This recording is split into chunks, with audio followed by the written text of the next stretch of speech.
Mr. Chair, I think we are good to go. Let me hit go live here. You ready? Give me a second to let that spool up. Okay, that has spooled up. There's Brian. Everything looks good, Mr. Chair. Let me know if you need anything. Nope, we're ready to go. I'd like to call this regularly scheduled planning commission meeting to order. And hold on, my phone, I thought I had it turned off. Oh, Larry, it's yours. Sorry about that. Okay, we'll call it to order and we'll start with the approval of the minutes. Are there any additions or corrections to the minutes? Larry, can we do the approval of the agenda first? Okay, I'm sorry. We can do the approval of the agenda first. Thank you. Do I hear a motion to approve the agenda? I make Motion to approve the agenda. Do I hear a second? McKeever. Okay, McKeever, you want to call a roll? You want to do a show of hands? I'll call has the to be roll. has to be a roll call vote. Okay, Carol, Aye. McKeever. Aye. Reback, Aye. Winkler, Aye. Weber, Aye. Kareem, Aye. Haber. aye. All right, we'll move to the approval of the minutes. Any additions or corrections? Any additions or corrections to the minutes? No? Then I'll make a Motion to approve the meeting minutes. As long as Larry turns his phone down. Yeah, sorry. I will second both those items. Weber, Aye. Carol, Aye. Kareem, Aye. Reback, Aye. McKeever, Aye. Winkler, Aye. Haber. Aye. Thank you. All right, good. We'll go to updates of the activities in Commerce Township. Bill, what do you got for us? We only had one item on our agenda, and that was for signing variance for the new Zerbo's Market over on Maple Road. Other than that, it was pretty quiet. That was it? I think Zerbo's, Jay, aren't they telling us that they want to open this week? Thought it was today. Today. Today Oh, they wow. opened up. All right. So the store that they've been building for going on 6 years, hopefully open today. And David, is that temporary signage that they have up currently? Yes. Yeah. Most of it. Some of it is the window signage, correct, Jay? Yeah, they got a couple banners up on the east side because they were waiting for the zoning board of appeals meeting last night. So that will be coming down, and the new signs I'm sure will be going up shortly. Okay, anything else, Bill? You done? Nothing. That's it. Okay, George, Township. We had two board meetings in the month of January, our regularly scheduled meeting the day after the Planning Commission on the 12th, and then we had a quarterly discussion meeting. A couple of notes for the commission. One, Rusty Rosman was reappointed to lead the ZBA for another 3 years. We've had ongoing discussions, and we have a subcommittee on 8585 PGA Drive and what we're going to do with that space, including looking at moving the sheriff's substation to that. So a subcommittee of myself, Larry Gray, Rick Sobel, Chief and Lieutenant from the substation will continue to move forward on that. With Jason's leadership, we had a presentation from a company called Lifestec. So we are investigating using their technology and their infrastructure development for moving the waste from our treatment plant from human waste that we are paying severely high fees from the dumps and moving that to a fertilizer product. So more to come on that, but it would, if we were to move forward, it would require approximately a $5 million investment from the township. We had and we approved a barricade on Cascade Street up at Union Lake and Cooley Lake Road, making a portion of that street one way. With all the development going up in the White Lake and Commerce border area there, they were using Cascade Street as a cut through, and it's a 25-mile-an-hour street with lots of kids, some parks or some association land on the lake there, and people were zooming by. So we are working with White Lake and Oakland County using tri-party funds to move forward with a barricade there. We will be moving the township from septic to the sewer system in the coming weeks and months. Larry had already mentioned, or Dave had already mentioned, that Debbie is going to be the acting DDA director. So congratulations to Debbie, well deserved on that. And I think maybe the final thing that will, well, two other items that we discussed. First, all of the boards and commissions within the township, we are likely going to be moving to a residency requirement for them, meaning including language in our bylaws that would require anybody sitting on one of our parks or commissions, so whether that's ZBA, parks, the planning commission, et cetera, that you must be a resident of Commerce. So not just own property within Commerce, but you must actually be a resident. And to be honest, I thought that the Planning Commission already had that language within our bylaws, but it does not. So more to come on that, but I think that's where Larry is taking the township, and I think I think virtually everybody on the board agrees with his position on that. And then the final topic on township-owned properties. So we've identified somewhere north of 160 properties that the township owns or parcels. And myself, Molly Phillips, the treasurer, Emily England from Parks and Rec, and then led by Dave and Jay, we're looking at each of those properties to make a determination on what we should do with them. And in essence, making a conscious decision. Some of those we think that we should probably sell, that there's no intrinsic value in the township owning them. And then many other properties we do see value in owning, either keeping as green space or parks or just municipally owned property. So in a nutshell, that's it, Larry. Well, that's good. Thank you very much. Brian, anything from the DDA? Larry, we actually had two meetings since our December Planning Commission meeting.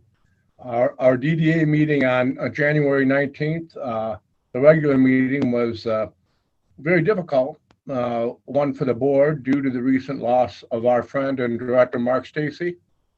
And there were many discussions and heartfelt comments expressed in honor of his memory. Deb has distributed to all the planning commissioners Randy Thomas's report on the status of the various properties within the DDA as his role as the broker for the properties. So I won't get into that part of the DDA meeting at this point, but I will talk about some details. Some highlights is that Barrington, which is the apartment and townhome development on the northeast corner of M5 and Pontiac Trail, they're planning on having all their buildings constructed by the end of this year, with the full occupancy about 18 months after that. They're actually opening two buildings. They're opening 2 buildings a month, and they're moving very quickly. Regarding the 5 and Main project, Bruce Akins will be delivering an update to the DDA in the second quarter of this year. And there's quite a few things happening there. Bruce has until October 1st of this year to close on parcel B1, which is the parcel immediately north of the primary B parcel. The DDA approved a purchase and sale agreement for parcel K, which was a parcel on the southeast corner of Pontiac, of M5 and Pontiac Trail, which we saw as a planning commission in a preliminary basis in December. And then the Goddard Schools parcel L is still on hold. And one of the big issues that's of concern to the DDA is vandalism of signs throughout Commerce Township, and particularly within the DDA.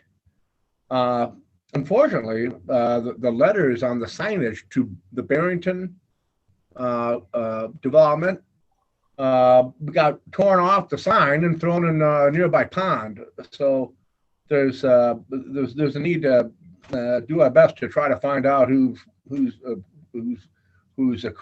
doing this vandalism. And then last but not least, beyond self-storage, the project there on the corner of Haggerty and Oakley Park was bought out by Public Storage. And Dave Campbell has been in contact with Public Storage about what changes they plan on making to the building for their branding. And David might have something to add there at this point. Lastly, the second meeting we had was a special meeting of the DDA that took place last Thursday. And the sole purpose of that meeting was to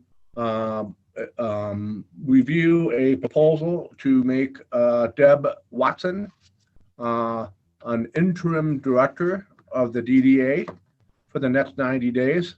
And that was unanimously approved by the DDA board. And we're really looking forward to some great things under Deb's tutelage. That's all I have, Larry. Oh, that's good. Thank you very much. Jay, you have anything for us? If I may, Mr. Haber, just a couple more things. One is the project that Mr. Winkler mentioned at the southeast corner, the parcel K that the DDA is selling. That's the property that they're selling to a group out of suburban Georgia, or suburban Atlanta, Georgia. And they are, just based on a conversation I had with them today, they are hoping to get in front of you as a planning commission with their plans for an enclosed self-storage facility. They'd like to do it by the March 1st planning commission. That's tight, given that today is February 1st, but they'd like to get in front of you by that date. All right. Look forward to seeing one. Okay, Jay, you have anything for us? No, not a lot, Larry.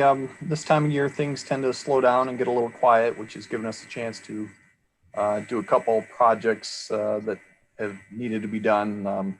George mentioned we're working on hooking the township hall up to sanitary sewer. We are in the process of doing some work out at the horse farm out on Wixom Road. We're working on that. We're also working on the township owns a piece of property on Union Lake Road. We're trying to get that building demolished. And there's some stuff in the township hall we're looking to get done. The sunlight becomes quite an issue in the springtime in the building and planning departments. And especially now with all the plexiglass dividers, I expect it to be reflecting some extra sunlight in. So I've got a letter to the township board for their next meeting to see if we can come up with a solution. That's it? That's it. You got it. Jason, what do you got for us? The only two projects under construction right now are Windwheel Estates, and they have all their water and sewer installed. And then Newton Road, that's along Newton Road by the Multi Lakes right now. So those are the only projects in the field. So. Okay, that's good. Anything else, anybody? If not, we'll move on to public discussions on matters that are not on our agenda. If there's anybody in the public that would like to speak this, but anything that's we're not going to talk about tonight, now's the time to do it. So Ken, we'll leave it to you and see if anybody's interested in saying anything. Just a I'll quick take reminder. over from here. This is Brian. We've got two callers in the meeting right now, and if either of them would like to speak up, press *9 on your keypad, and that will raise your hand. And then if you do that, we'll call on you, and then you'll have to press *6 to unmute. And just a quick reminder, if either of those callers, one of them I think is my boss, but if any callers are interested in the speaking during the public hearing for the reserve at Crystal Lake, which is the project on the north side of Sleeth Road, we will be having a public hearing on that project shortly. So I would say, hold on to your comments until we open that public hearing. Okay, still no hands raised.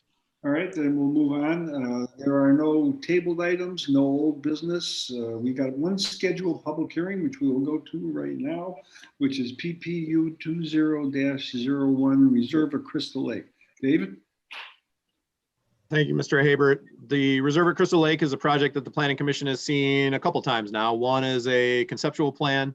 At the meeting in January, the Planning Commission saw this for what we call the preliminary review for the project being submitted as a planned unit development, or a PUD.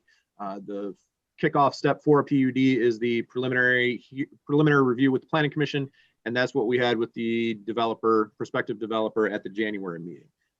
The preliminary review is meant to be an informal meeting, no formal action taken. But fast forward to tonight's meeting. Tonight is a more formal step in that we are holding a public hearing, as is required for any PUD. And if the Planning Commission is prepared to do so, the Planning Commission would have the option to forward this project onto the Township Board with a formal recommendation. And I know that the developer would like to be in front of the Township Board for action on the PUD at the board's meeting on February 9th. The developer is a partnership of Andy Milia and Gary Jonah, both of who are joining us this evening, along with their associate Kelly Black. And I know they're going to make a presentation on their own behalf. If I can share the screen, I will pull up the site plan for the project, just so the Planning Commission and anyone in the audience can reacquaint themselves. Hopefully everyone can see that. Yes. All right. So this is a approximately 160-acre parcel on the north side of Sleeth Road between Duck Lake Roads and Bass Lake Road. It's a property that we call the gravel pit, although it's actually one of 3 gravel pit properties along the north side of Sleeth Road. So this is the westernmost of the 3 gravel pit properties, butting up to the neighborhoods that surround Lake Sherwood. The property, as I mentioned, is 160 acres, and that includes a approximately 41 acre man-made lake that is the result of years of gravel excavation. And what the developers propose to do is acquire the property from its current owner, which is the Chaldean Catholic Church. The church bought the property years ago with a vision of developing a church and a community center and some residential development on this property. They've since decided to go a different route with that project, so they're looking to sell the property, and the prospective buyer is the developers who are before us this evening. And their intent would be to keep the existing man-made lake, restore the banks of it. There's some sharp or some steep banks around the perimeter, and develop it with a grand total of 203 single-family homes. So those homes would include lakefront homes bordering around the man-made lake, and then also homes up toward the east and the northeast portion of the property, the inland portion of the property, for a grand total of 203 single-family homes. There would be one point of public access along the north side of Sleeth Road. It would be approximately where the current driveway exists for what had been the gravel pit operation. There would be a second point of access to the west of that along the north side of Sleeth Road. That would be emergency-only access for police and fire. And then there would also be a stub road to the currently undeveloped property to the east, which is one of the other gravel pit properties, with the expectation that if and when that property were developed with a residential development, the roads of that neighborhood would interconnect with the roads of the proposed Reserve at Crystal Lake neighborhood. The project is being proposed as a PUD because of the complexities that are involved with this project, and I'll talk about those complexities in a second. But also because of the mix of lot sizes that are proposed on the property. So the property is zoned R1A, which is the township's large lot single family zoning district. And R1A requires lot sizes a minimum of 20,000 square feet and 100 feet of frontage. The developer is proposing a mix of lot sizes. If I can go to, I think it's the next page, it shows what some of those lot sizes are. So I zoomed in too far. But there's a table that shows the proposed mix of lot sizes. So you'll see there's a total of what, 99 lots, if I'm doing my math right, that would still be the 100-foot, or in this case, 105-foot minimum for an R1A zoning district. But would not be as deep as a 20,000 square foot lot would need to be. So if a lot were 100 feet wide, it would have to be 200 feet deep to make that 20,000 square foot minimum. So what the developers are proposing is lots that are not as deep and therefore do not have as much area as would be proposed in the R1A zoning district, along with another collection of lots that are smaller than what would be proposed in the R1A zoning district. But what's key to that arithmetic is the total number of units proposed, 203, is consistent as far as density is concerned with the number of units that could otherwise be developed on this property if it were to be developed under R1A zoning. So it's key to keep in mind that the developer is not proposing more lots than what would be permitted under the base zoning, but is proposing a mix of lot sizes. And part of the intent with offering that mix of lot sizes is to be able to provide a greater amount of open space around the perimeter of the property to create a buffer between the property and the existing developed residential lots around it, particularly to the west and to the north, and to also provide open space in a park area for the residents of the future residents of this development. I mentioned earlier the complexities involved here, and the Planning Commission is aware of some of these from prior discussions. The property being a former excavation operation has, the developer estimates, over 1 million cubic yards of overburden. So this is dirt that was excavated and sifted for gravel and then left upon the property. So it's relatively unstable soil. It's not suitable for building. So that 1 million cubic yards of dirt that's on the property it has to be graded out and moved all throughout the property to balance and level out the property so that it's ready for development. What that legacy of being a gravel excavation operation does is make this project eligible for the state's Brownfield Financing Act option.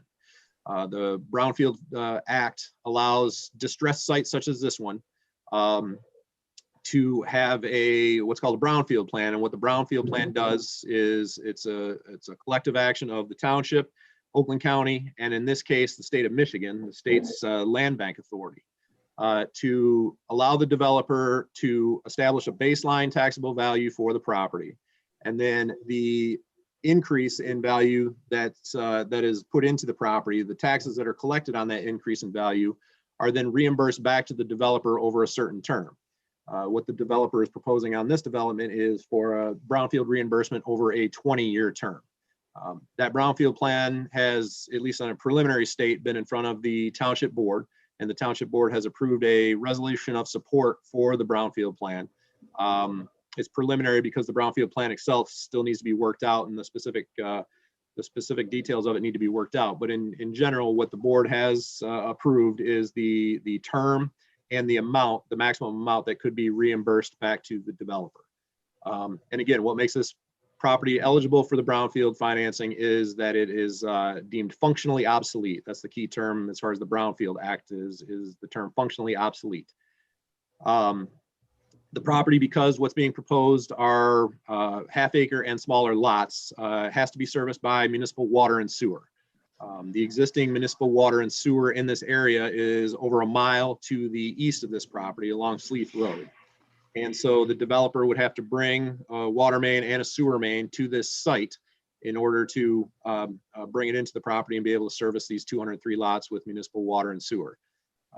That project is something of a partnership with the township in the sense that the water main extension will actually be upsized from the size of the main that the developer would otherwise be obligated to install, and upsized to bring it all the way to the developer's west property line, with the township's intent of someday taking that line and extending it all the way to Duck Lake Road, north up Duck Lake Road, east along East Commerce Road, and connecting it to the existing water main along East Commerce Road, thus creating a large regional loop around the Lake Sherwood area. So that's a project that's in the township's water and sewer master plan. And so the part of the development of this project through the PUD process and through the brownfield process would be working with the township on that water main extension. As far as the sanitary sewer extension, this particular property is the last property westward for this particular sewer district. So the developer is proposing to extend the sewer main to this property so that it would be able to service this project, obviously. But what that would also do is potentially service future development on the gravel pit properties to the east, as would the water main extension. So based on those significant infrastructure projects and some of the upsizing that needs to be done as part of that, and based on the complexities of the brownfield process, it made sense for a number of reasons for this project to be proposed as a PUD, in addition to the mix of lot sizes that would not otherwise be permitted under the R1A zoning. So because it's a PUD, part of the PUD process is to hold a public hearing this evening and hear any comments that the public wishes to share. I do want to remind the Planning Commission and remind myself that when we do get to that public hearing, we've got, I think, 7 emails that were received over the last week or two from neighboring residents speaking both in support and with concern of this project.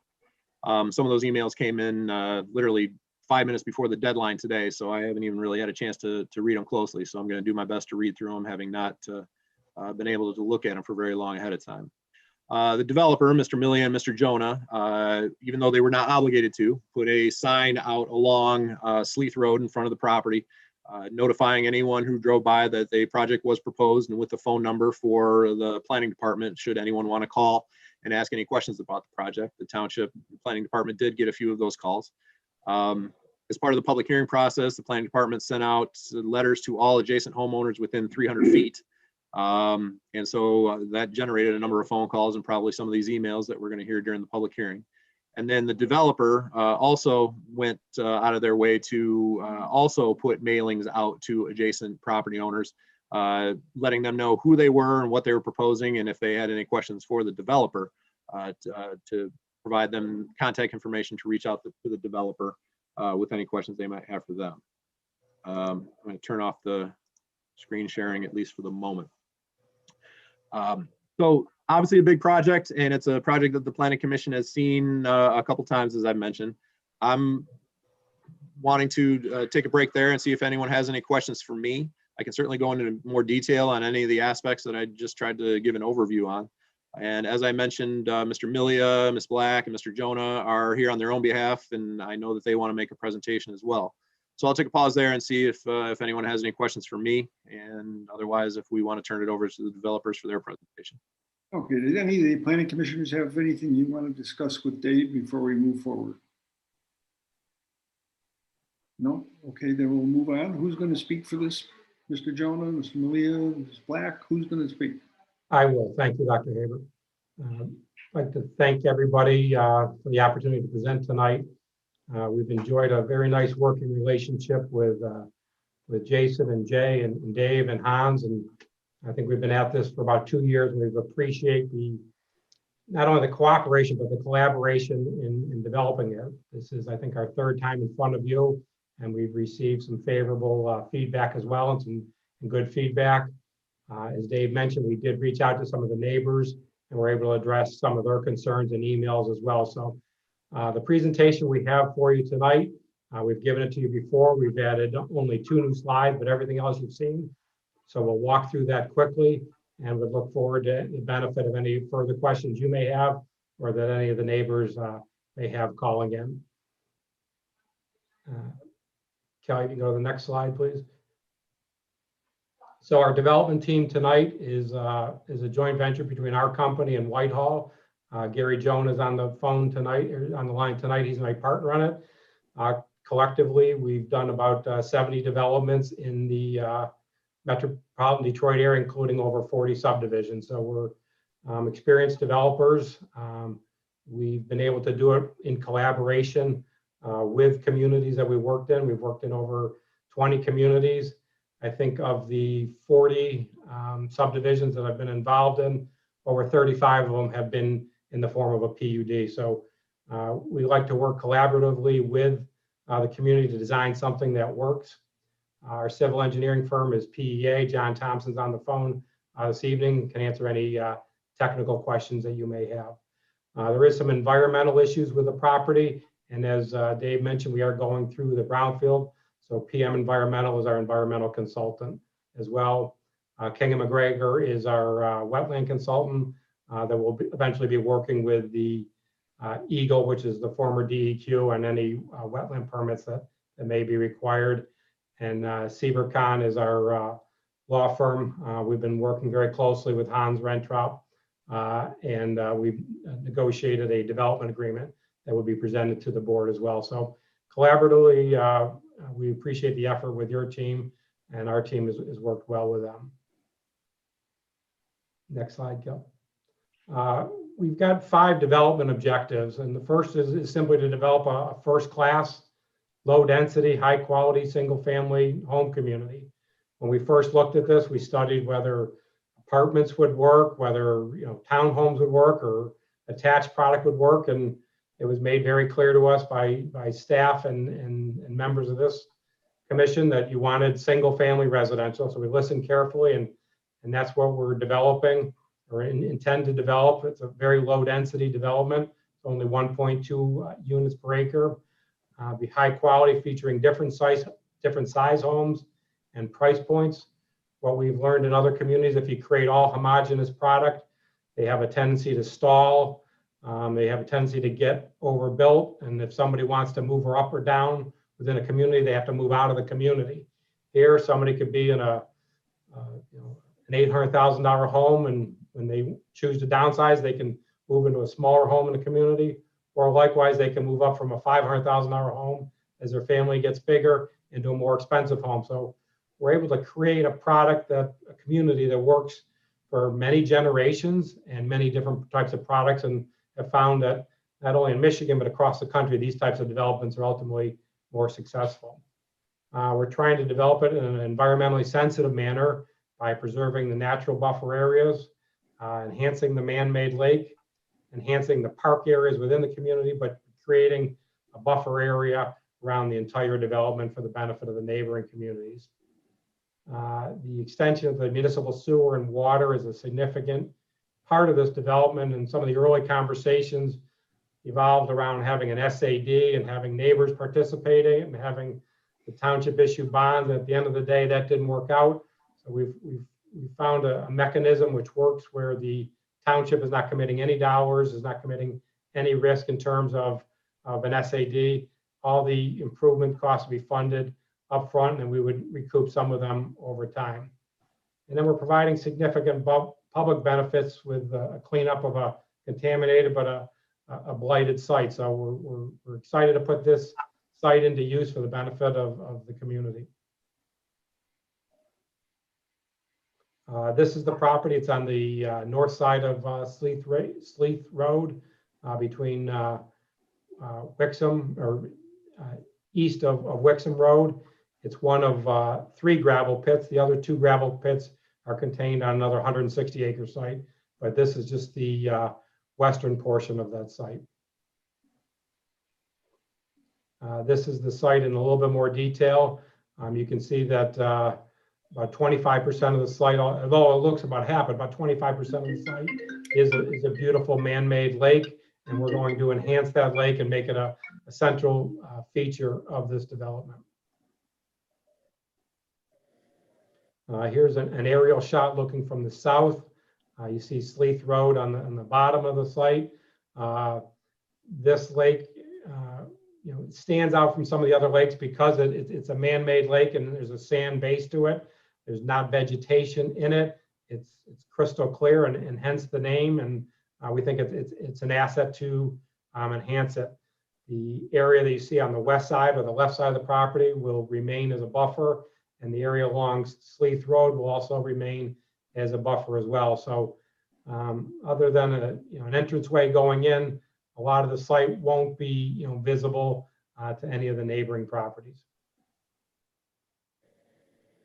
This is the west side of the lake. We're going to maintain a very significant buffer area. The majority of these trees would stay, and there would be an additional retaining wall built to support the base of those trees as well.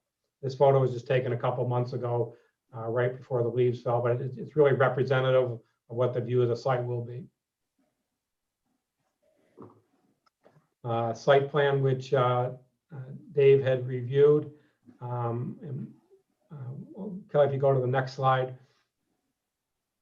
This really represents the different product types, everything around the lake, as well as an additional 50 inland lots would be 105 feet. This does a couple things. It creates a bigger and more flexible lot than a 100-foot lot. All the 105-foot lots would be 3-car side entry garages. It'd have large setbacks, so anybody driving on the road or driving through the development would have big vistas between the homes. You'd have as much as 50 feet between some of the homes, so everybody driving on the road will be able to see the lake. At the entranceway, at the first roundabout, there would be a beach area for the use of all the residents within the development. We're proposing to do a small clubhouse, a small boat launch in here. Residents on the lake could use could use electric non-motorized vehicles, and anybody could, there'd be a launch for people within the development for kayaks, very small boats, canoes. So it'd be a very nice development within the area. You notice the balance of the development, back up to common areas. We were very careful to leave buffer space on all 4 sides of the property. One of the things that this body recommended was to have a buffer area on the east side, and you'll see that we've maintained a buffer area behind the yellow lot, so trees can be planted there. Buffer area on the north side, where we're going to maintain a lot of the natural trees and could be enhanced with additional trees, and then parks throughout the development. So it was very sensitively designed for the residents within the community and the residents adjacent to the community, and then also maintaining a very significant and larger buffer on the west side and the south side of the development.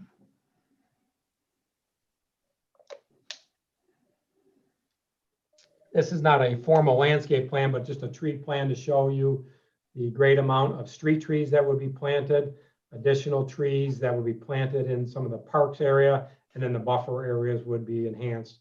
When we get to the site plan approval stage, that we would include a more detailed landscape plan. But we want to include this at this time to show you a significant amount of trees that would be on the site as well. We received a couple, as Dave indicated, we reached out to all our neighbors. Normally, when we do a development, we would hold a couple meetings with the neighboring groups, but due to the pandemic and not allowed to meet, we thought it was still important to reach out to the neighbors. So we did so and sent them all a letter. We did receive a couple of email comments from those neighbors to the north expressing how the north area would be treated.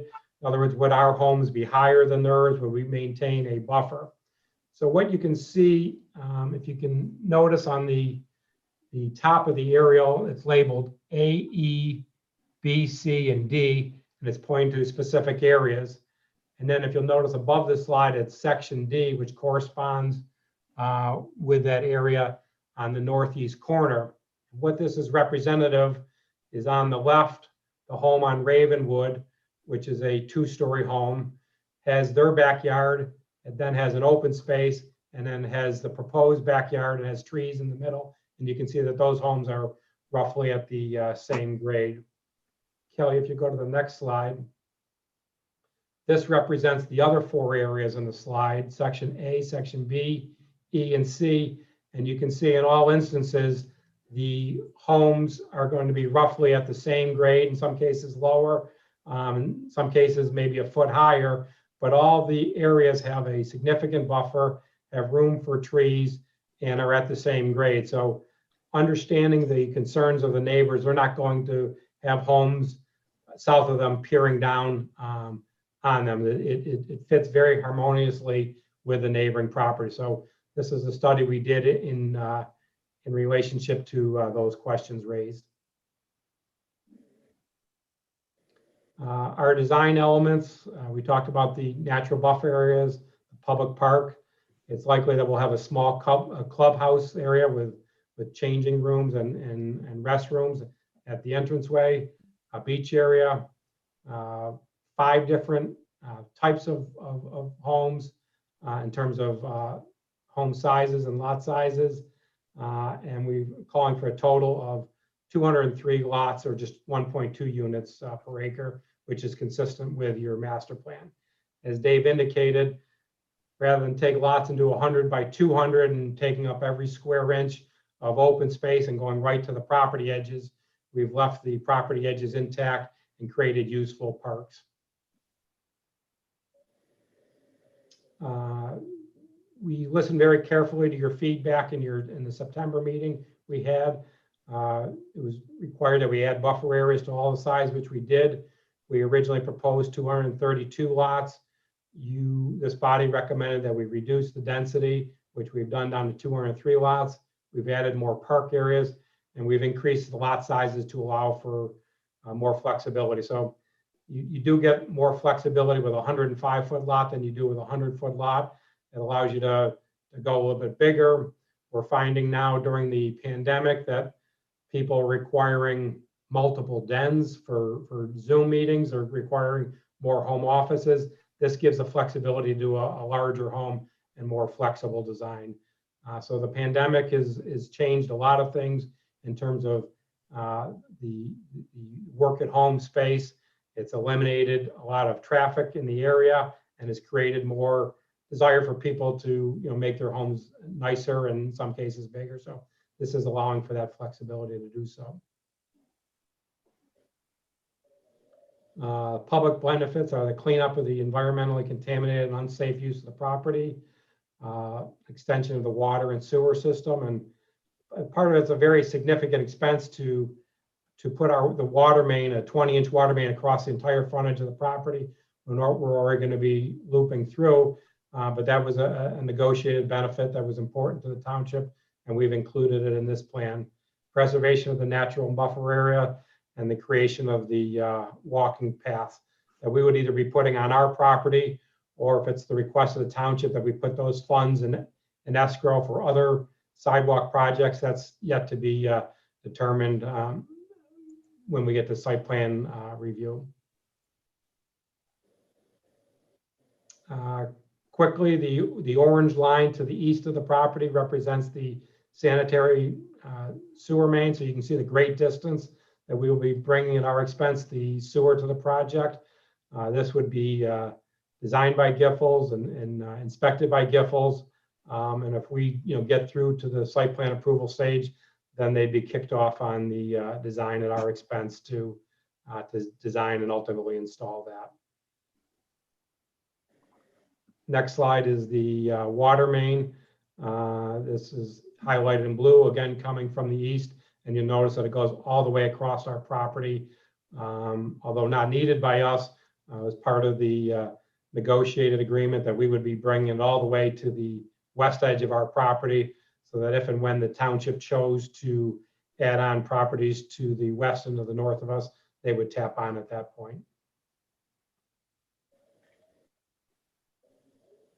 So that's our presentation. We're very excited to be able to present and look forward to any questions that you or any residents may have.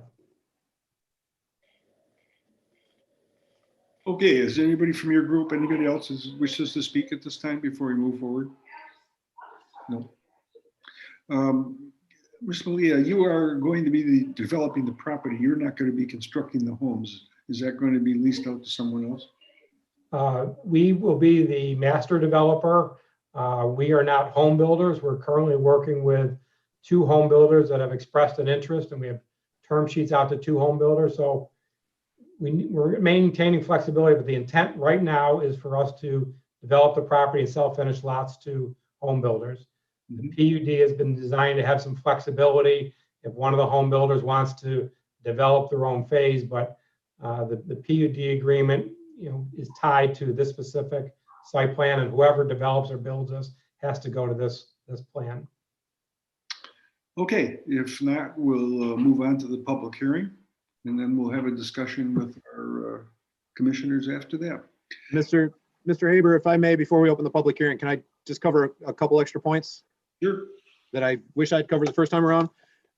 So just the Planning Commission is more familiar than the public probably is about the PUD process. So there's two key components to the PUD process. One is the PUD agreement, and an exhibit to that PUD agreement is a PUD plan.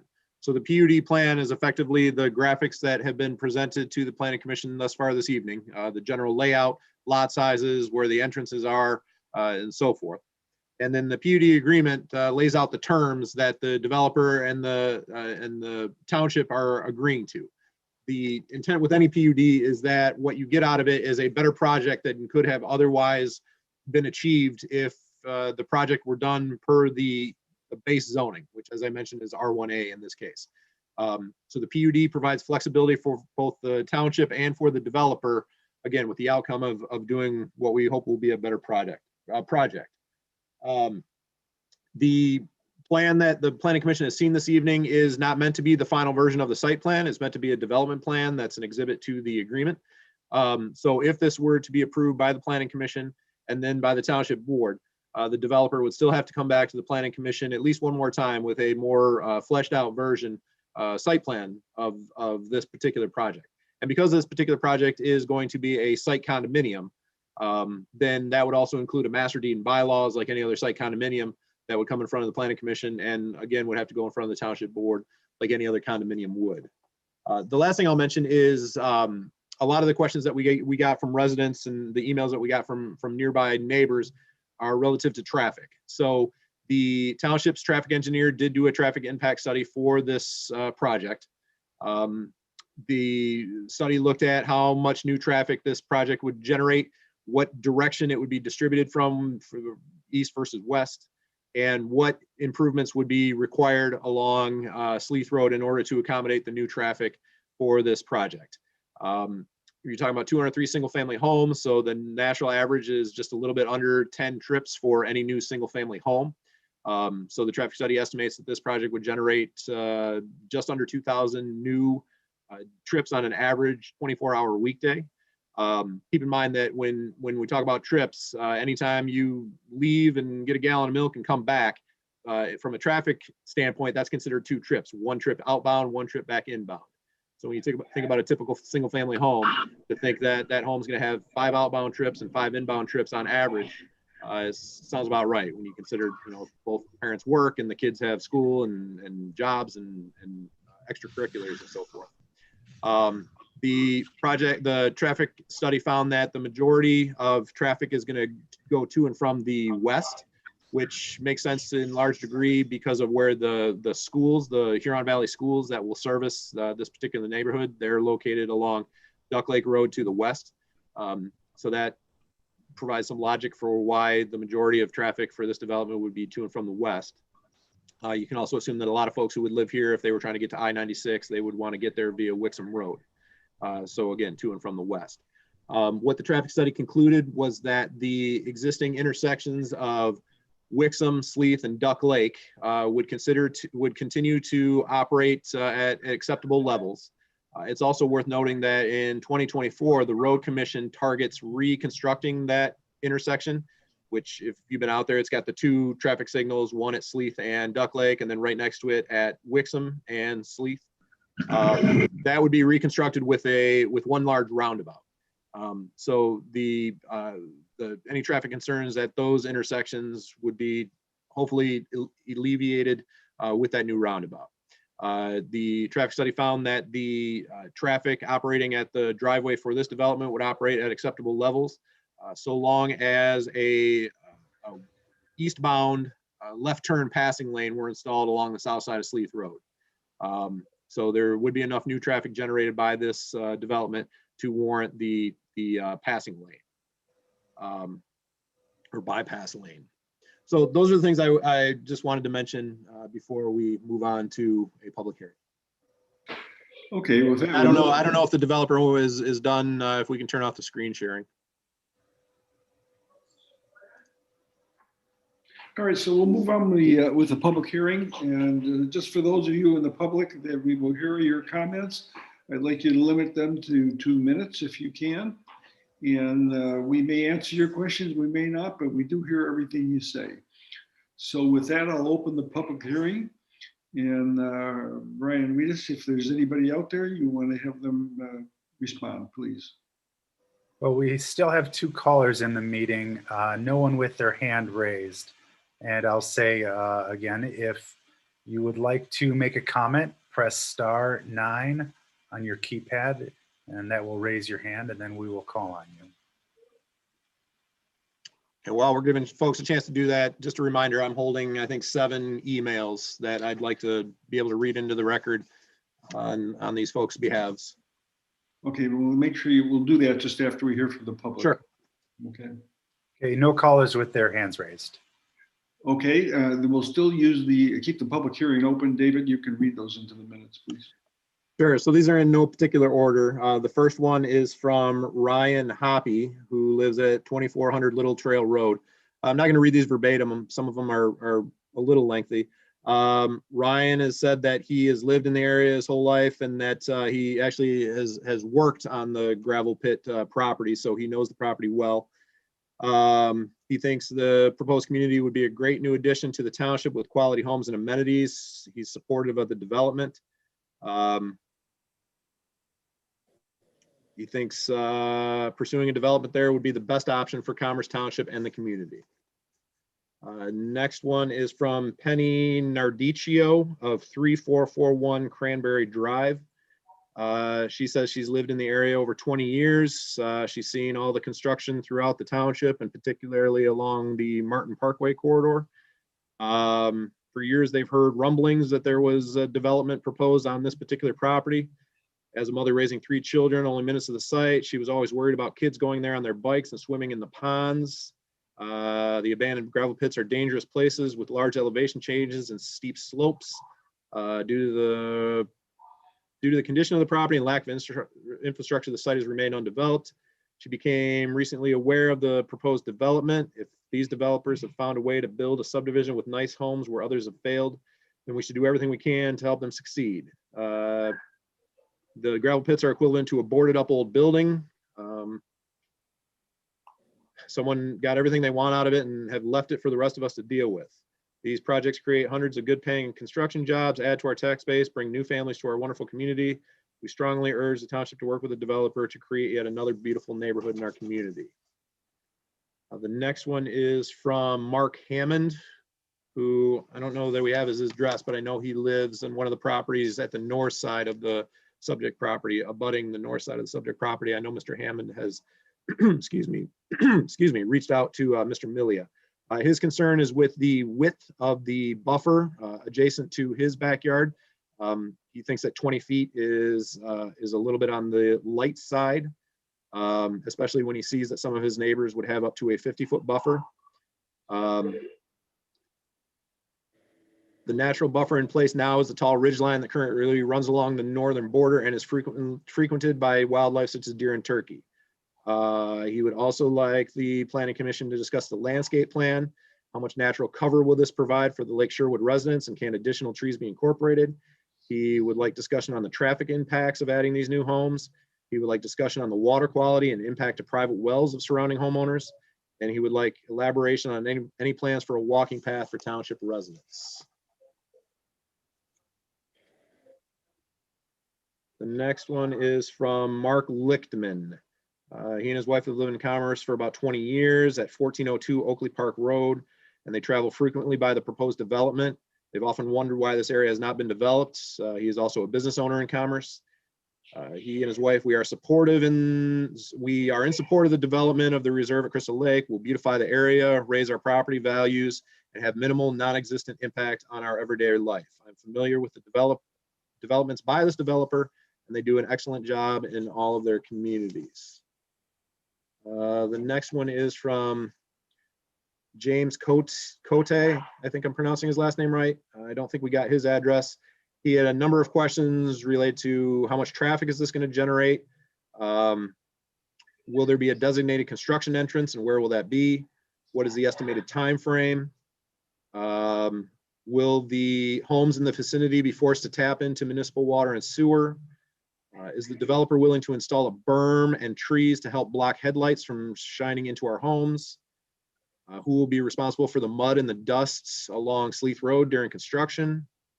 He has some concerns about the existing state of the site. Right now, it's being used by Consumers Energy as something of a training staging area, and he's concerned with the activity he's seeing and the headlights he's seeing. And then, will there be a guardhouse at the entrance of this new development? And does the township have an ordinance on light pollution? If so, will it be enforced unlike it is now? Because apparently Consumers has some large spotlights out there on the site currently. And I think the last one is from Ken and Cheryl Gignac. I'm sure I'm not pronouncing that right. Gignac. They are a homeowner along Sleeth Road, and they are one of the 6 newer homes that were built in the last 3 years directly across from the proposed main entrance. There will be 600, 800 cars per day pulling in and out from the entrance with the headlights shining into their living rooms. Right now, the Consumers operation is already leaving mud and rocks and such all over Sleeth Road, and nothing's being done about that. So who's to say what's going to be done once this development takes place? Sleeth Road is currently known as the Sleeth Road Dragway. I didn't know that, but I asked someone who's lived in Commerce Township a long time, and they confirmed, yeah, it's the Sleeth Road Dragway. So they're concerned about traffic, given the speeds that they're already seeing out there along Sleeth Road. They're not happy with where the main entrance is proposed, and why could it not be shifted to an area where the people exiting this proposed neighborhood would be shining their headlights into the existing homes. Is there going to be a traffic light? Is this going to be a gated community? Where will the water and sewer and gas lines be going on the north or south side of Sleeth Road? Please address these at your meeting tonight at 7 o'clock. Thank you. So those are the, I think the count was 6 or 7 emails that we've received over the last couple weeks that we said we would read into the record. All right, David, you make sure that Debbie gets that in, she gets that into the, please. Okay. If we have no people wish to speak to the public hearing, then we'll move on. Brian, do you have anybody else that's interested? Any hands up? We have a couple new callers, so I'll just remind everybody that if you would like to make a comment and you're on the telephone, press *9 on your keypad, and that will let us know that you would like to make a comment. That'll raise your hand, and then we will call on you. No hands are raising right now. Let's give it just a minute.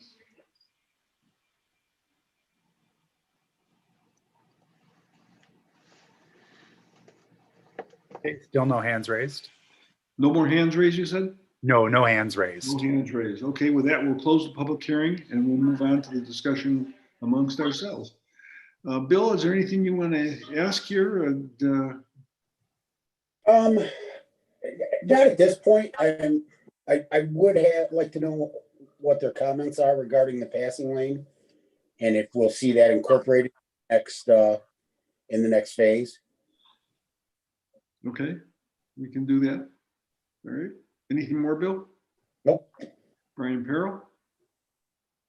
No comments at this time, Larry. Thank you.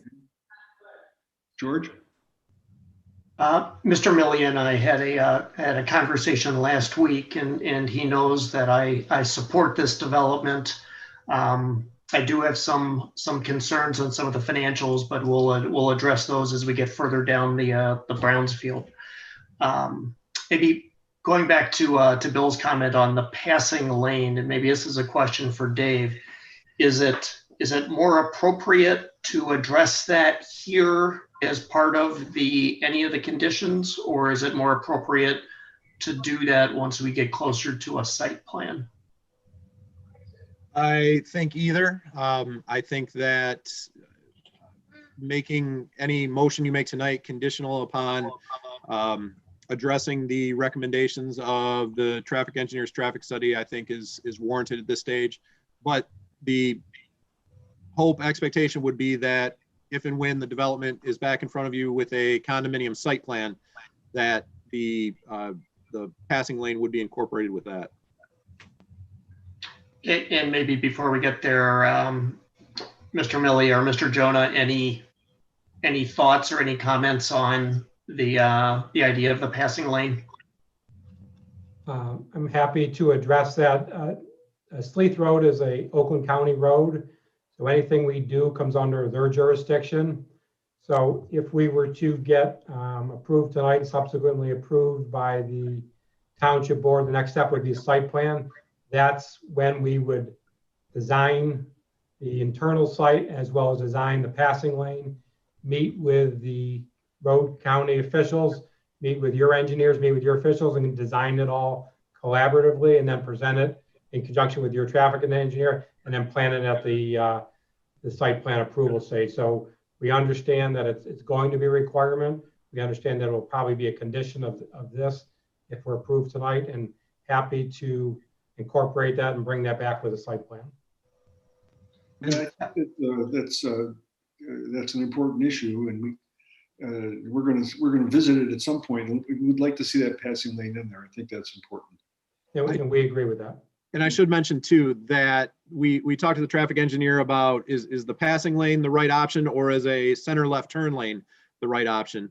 And in this case, because there's really no traffic generators on the south side of Sleeth Road, that would be making a left-hand turn in that direction, particularly since there's only a handful of homes, and then the majority of that land is Proud Lake State Park, that the center left turn lane would not be warranted, just the passing lane on the south side of Sleeth. Okay. George, is there anything else you wanted to add? Were you finished? Nope, I have nothing else. Okay, Chelsea, any comments? No, I don't have any questions or comments at this point. Good. Sam? No, no comments. Thanks. Brian Winkler? No comments at this point. I'm looking forward to seeing the final site plan. Yeah, okay, well, we're really anxious to see this happen. I've been in the township now for 22 years, and that's always been a sore spot. So I'm really happy to see you people move forward on this thing, and we'll enjoy that. David, do we need a motion here? If you're prepared to act on this evening, the appropriate step would be to make a formal recommendation to the township board. The township board has the final authority for a PUD, including the PUD agreement and the PUD plan. The developer, if they get a positive recommendation from the planning commission this evening, would love to be in front of the township board next week, Tuesday, February 9th.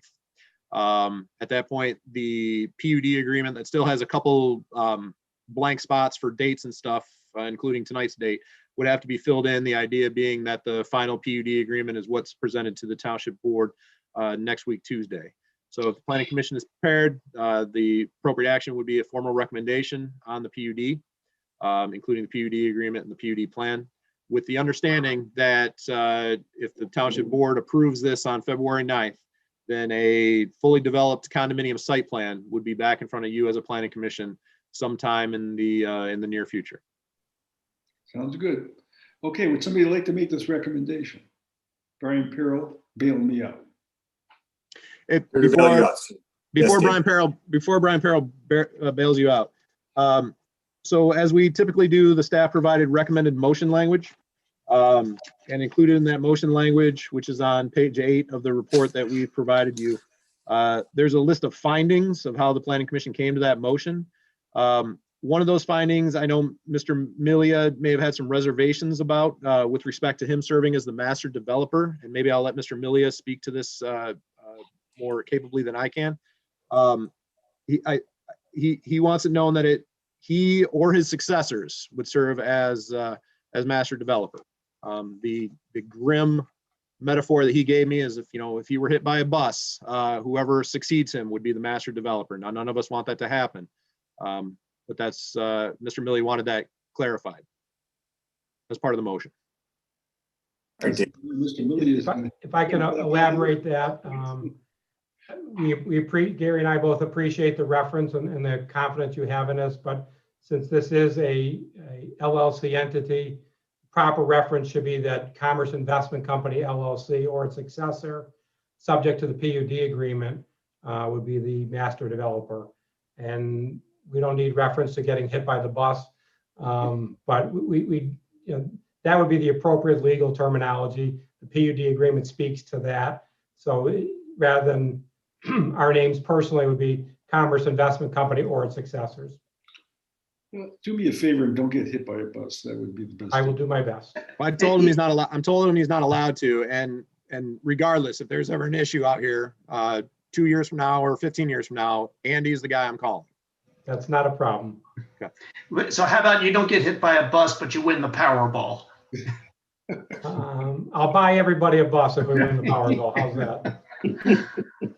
Brian, can you help us out here with the motion? And then would you please put into that motion about the passing lane, please?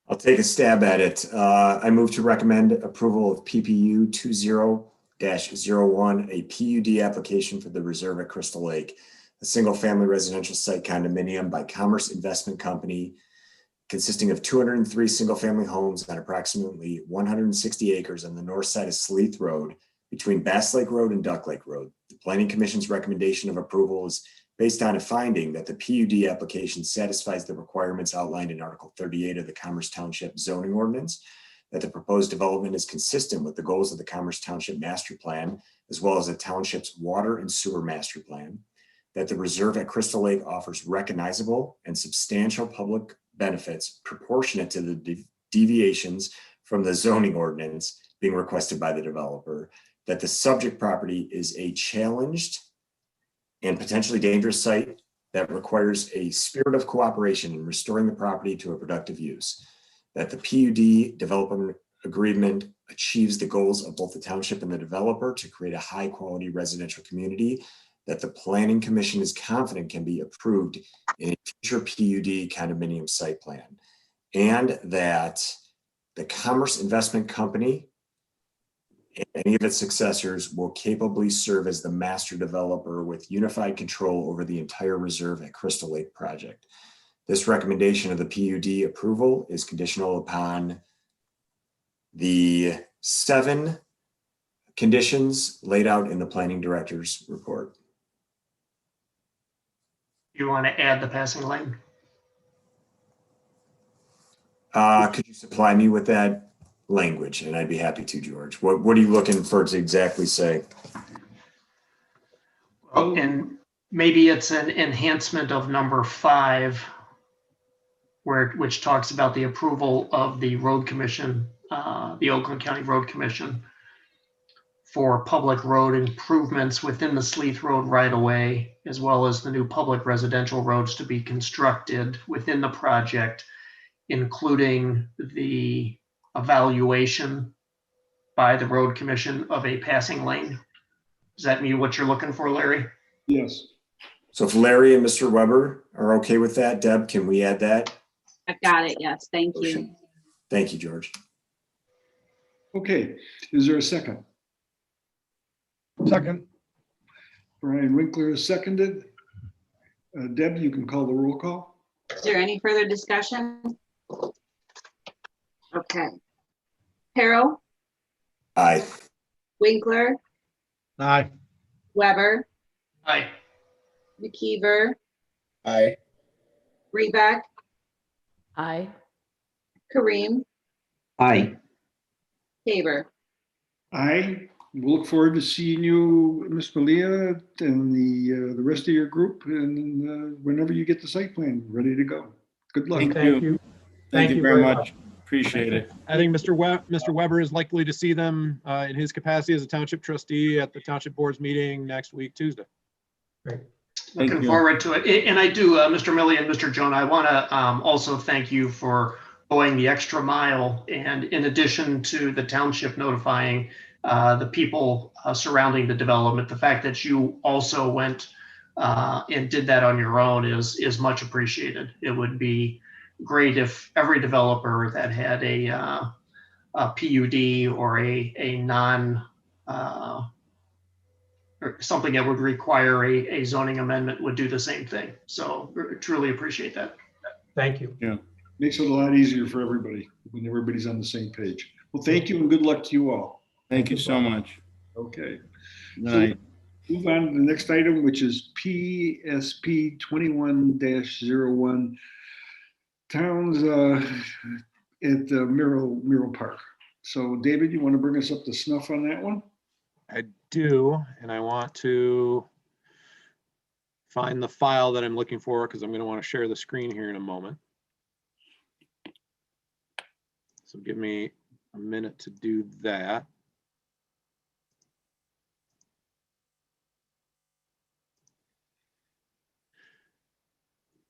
but I suppose I can start talking while I do that. So again, it's similar to the project that we just spent time on with Reserve at Crystal Lake. This too is a project that the Planning Commission has seen through a number of steps along the way. That being the attached townhome project by Pulte Homes, to be known as the Towns at Merrill Park. So this is proposed on the 16-acre property on the east side of Martin Road, between Township Drive and Oakley Park Road. So really right across the street from Township Hall, on a property that currently includes a office building that I think is mostly, if not entirely, vacant now. And behind that, a driving range that hasn't been in operation for a few years. What Pulte proposes to do is tear down the office building and clear the area to make space for a townhome development consisting of 103 attached townhomes. The project would have one point of access, public access, off of Martin Road, on the east side of Martin Road, with a boulevard driveway. Brian or Ken from MERS Live, if you're listening, it looks like we've got a caller calling in. If we want to admit them to into the waiting room. And in addition to the public access proposed on the east side of Martin Road, there would be a gated emergency connection to the private road at the north side of the subject property, which is Ridgeway Court. So Ridgeway Court is a road that traverses through the Pinewood Industrial subdivision to the north of the subject property. And the developer has made an agreement with that association to allow them gated emergency access to Ridgeway Court. So if ever the main access off of Martin Parkway were blocked for any reason, emergency responders could come in from the private Ridgeway Court. When I said that the Planning Commission has seen this project before, it was because the subject property was went through the process of a conditional rezoning. So the base zoning of the subject property was and still is TLM, Technology and Light Manufacturing. But the TLM zoning is not a zoning district that allows for a residential product, whether it be attached townhomes or single family or anything else residential. What the developer petitioned for and what was ultimately approved by the Planning Commission and by the Township Board back in November was to keep the TLM zoning, but take what we call the town center overlay and extend that town center overlay to cover the subject property. Prior to that, the town center overlay stopped at the southern border of the subject property, or what is the northern border of the Merrill Park single family neighborhood that Pulte built and has recently been completed and is fully occupied. Take that town center overlay and pull it one property further north and encompass the subject property, because what the town center overlay allows is for a residential product, and specifically in the town center overlay, it calls for a attached townhome product, which is what Pulte is proposing to do. That conditional rezoning, as I mentioned, was reviewed and approved by both the Planning Commission and Township Board back in November. So the subject property is now conditionally rezoned to TLM in the town center overlay. Excuse me. And so the potentially final step now for that conditional rezoning process is for Pulte to come back in front of the Planning Commission this evening with a site plan consistent with the conditional rezoning plan that was included with the conditional rezoning petition. Similar to the project we just saw a second ago, this will also be a condominium. So with any condominium in Commerce Township, it requires condominium site plan approval by both the Planning Commission and the Township Board. So if the Planning Commission were inclined, excuse me, to approve the condominium site plan this evening, Pulte would also like to be in front of the Township Board at their February 9th meeting a week from tomorrow night for condominium site plan approval from the Township Board. And at that point, they would have their master deed and bylaws reviewed and approved by the Township Board. What the Planning Commission is seeing this evening is a fleshed out version of the plan that they've seen before. I know that the project's engineer, Mr. Anderson, is going to do a presentation, so I'll leave it to him to do the screen share and pull up the site plan that I can't seem to pull up, and let him walk you through what's being proposed. I think the key components that the Planning Commission is interested in this evening, based on prior conversations. Plus, I want Mr. Anderson to talk so I can get this cough out of my throat.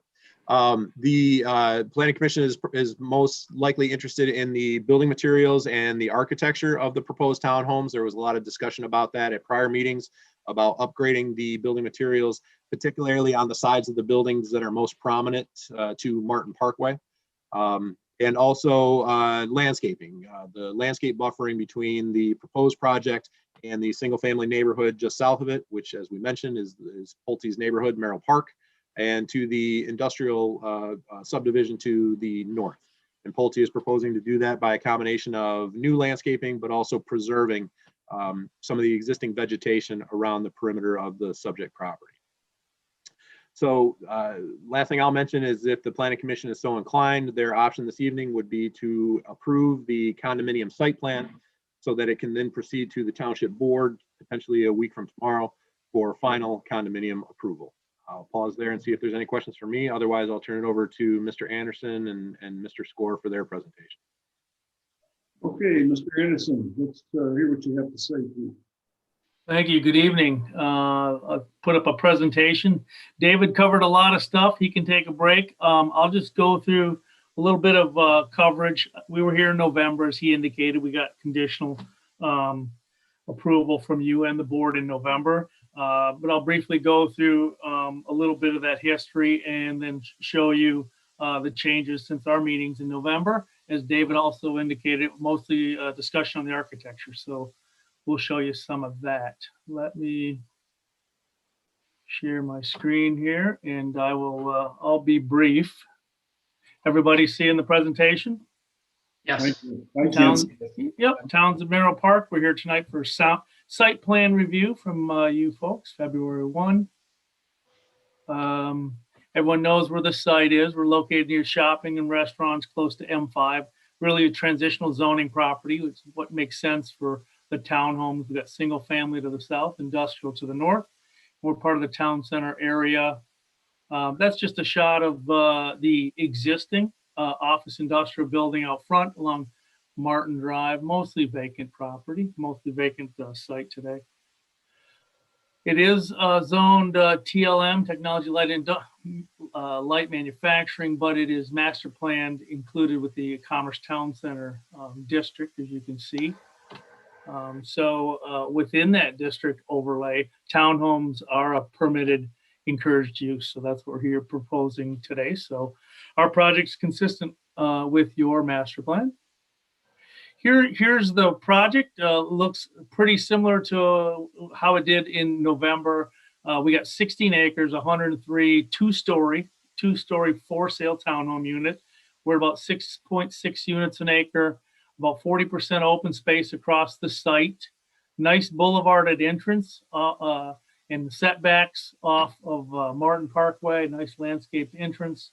Vista down the center of the units into a little park area, interior park area. We got some preservation, a lot of plantings on the north, a lot of plantings on the south side, in addition to the existing vegetation on the south.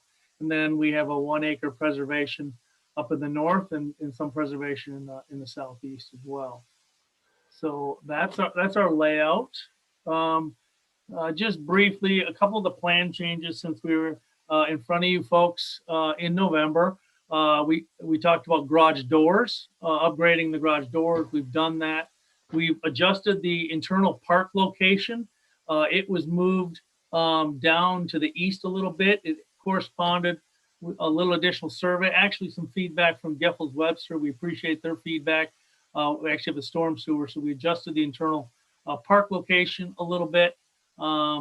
We enhanced our townhome rear elevations off of Martin Parkway. There was a lot of conversation there. We'll get into that in a second. And as David indicated, we also submitted our master deed and bylaw documents for township review, and I think those are underway with the attorney. Just to give you a shot of kind of what we're looking at for the garage door detail, and this was noted in the PUD, just enhance the garage doors to show windows, some architectural style to the garage doors. So that is being done and proposed.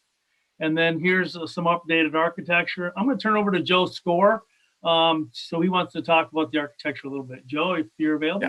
Yeah. Good evening, Joe Score with Pulte Homes. At the last meeting, there was a fair amount or quite a bit of discussion with regard to the architecture and building materials, specifically for the two buildings that back up to Martin Parkway. I know the Planning Commission was looking for something different, an enhanced facade. Clearly we heard you, we listened. I went back, took it back to the office, and we vetted it out, and we designed this rear facade in accordance with I think your feedback and your comments and your suggestions. I think we accomplished the goal and the objectives. I think it looks really good, and we hope you'll think the same way. And so some of the things that we did in terms of enhancement of this rear facade is, first and foremost, we provided a mix of building materials, both horizontally and vertically.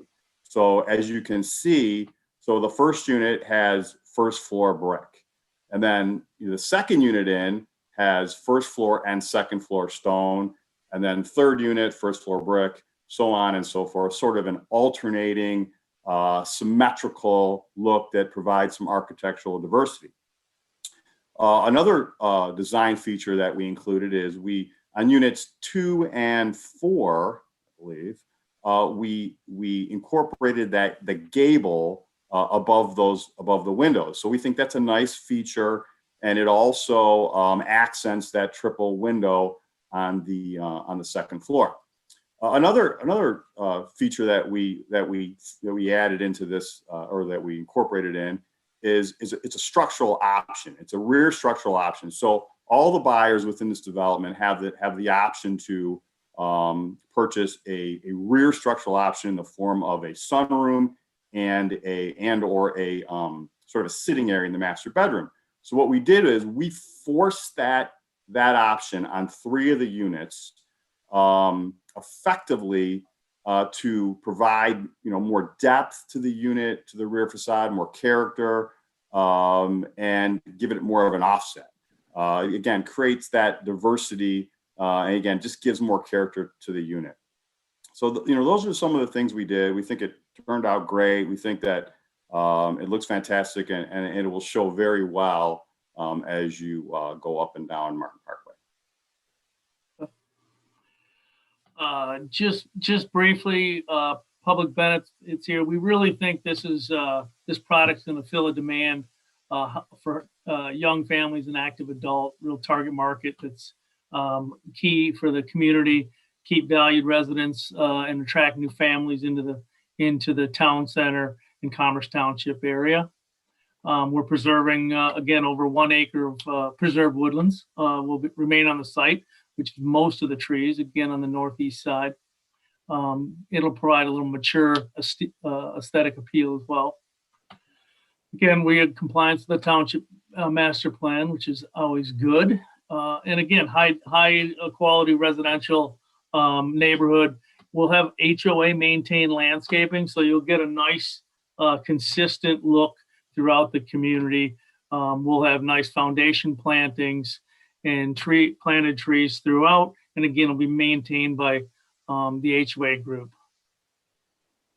Again, here's a little more pictures on the 2-story single family attached townhome. Nice architectural design. And that's really it. We're available for any questions you folks might have, and appreciate your time tonight. Okay, well, thank you very much. Let's start with you, Bill. Any questions that you have for them? I do not have any questions, Larry.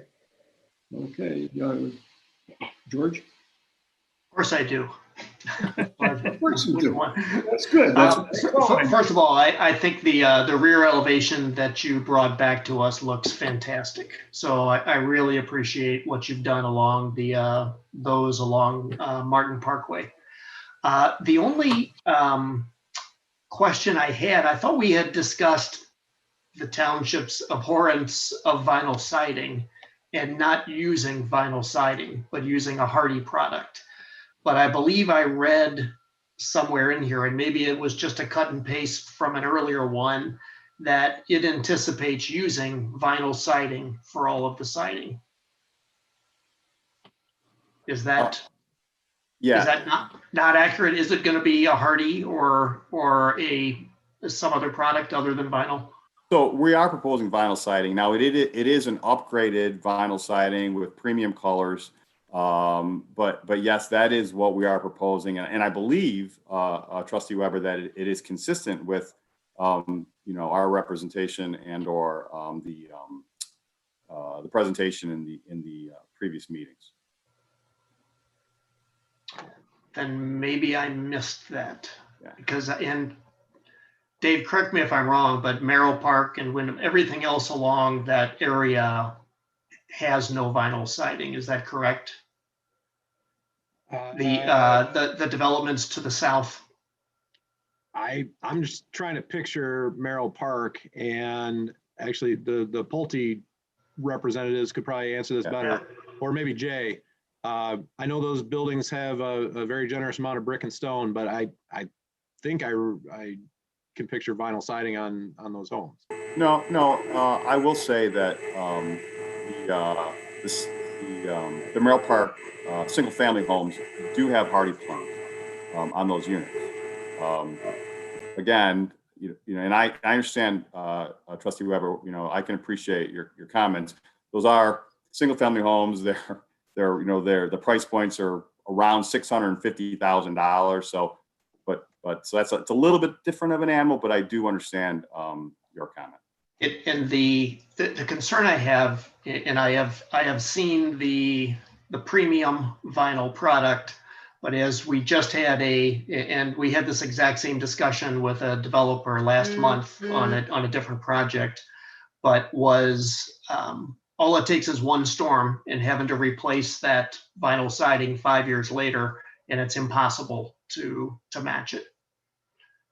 So that's the concern I have with all vinyl siding, particularly in developments within this corridor. Do you want to respond to that? If you're asking me, Mr. Chair, I'm sorry. Yeah. We do a variety of building materials and different sidings throughout southeastern Michigan.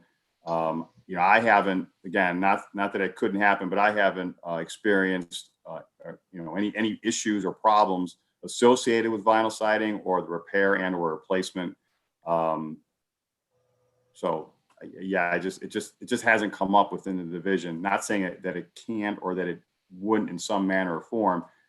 Just we haven't had any issues in that regard. George, that's solve your problem? Well, solving my problem would be, so how big an issue is it to use something other than vinyl?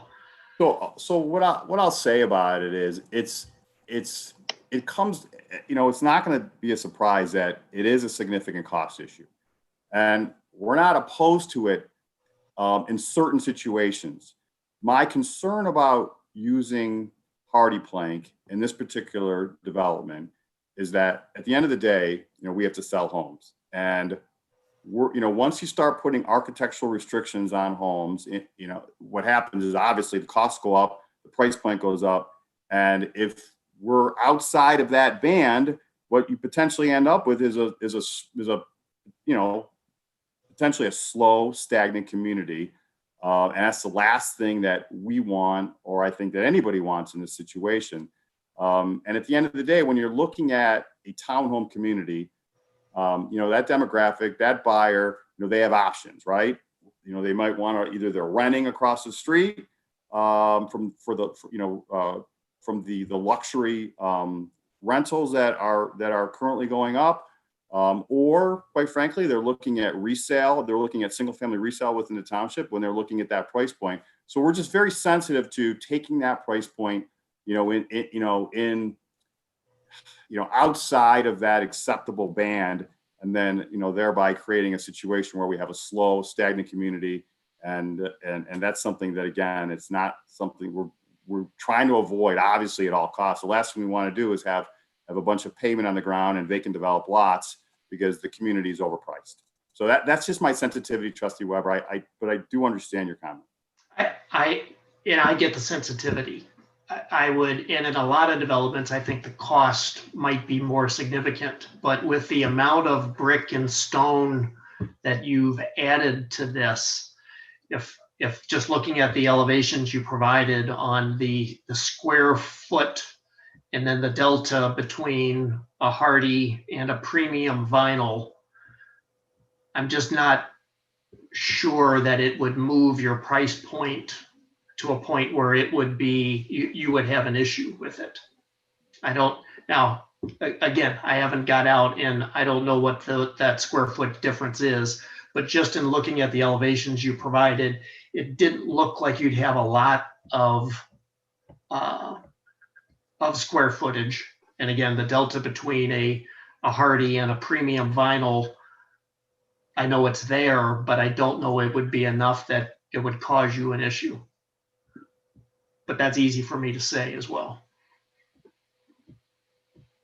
James, can you weigh in on this at all? As far as what, Larry? Well, the hardy board and the vinyl. Well, I'm not in the business of selling homes. That's more Joe's. I'm asking you that. But I do know that you guys have been pretty clear about vinyl siding, especially in this area of the township, which the other developments in this area have conformed with.